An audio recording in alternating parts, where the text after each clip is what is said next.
அனைவருக்கும் வணக்கம். திருவாசகம் திரு எம்பாவை பாடல் வரிகள், அதனுடைய விளக்கம் பார்க்கலாம்.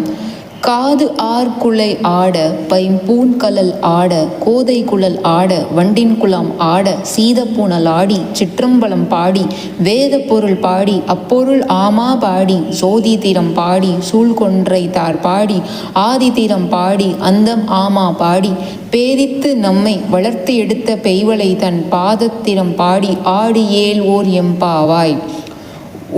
ஒரு கால் எம் பெருமான் என்றே நம் பெருமான் சீர் ஒரு கால்வாய் ஓவால் சித்தம் களி கூற நீர் ஒரு கால் ஓவா நெடும் தாரை கண் பணிப்ப பார் ஒரு கால் வந்தனையான் விண்ணோரை தான் பணியால் பேர் அறையர்க்கு இங்கனை பித்து ஒருவர் ஆம் ஆறும் ஒருவர் இவ்வண்ணம் ஆட்கொள்ளும் வித்தகர்த்தால் வார் உருவ பூன் முளையீர் வாய் ஆற நாம் பாடி ஏர் உருவ பூம்புணல் பாய்ந்து ஆடு ஏல் ஓர் எம்பாவாய்.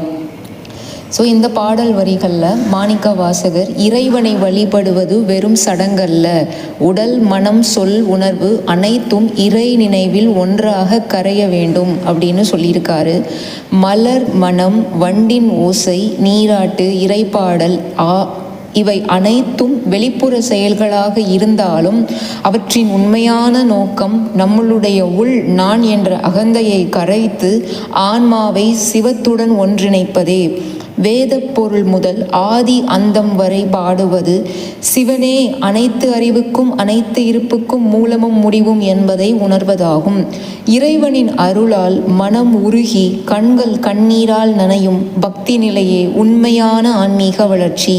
தாயை போல நம்மை வளர்த்து ஆட்கொள்ளும் சிவனின் திருவடிகளில் முழு சரணாகதி அடைவதே மனித வாழ்வின் உண்மையான உயர்ந்த பயன் அப்படின்னு மாணிக்க வாசகர் நம்மளுக்கு புரிகிற மாதிரி ரொம்ப அழுத்தம் திருத்தமாக அருமையாக அழகாக சொல்லியிருக்காரு.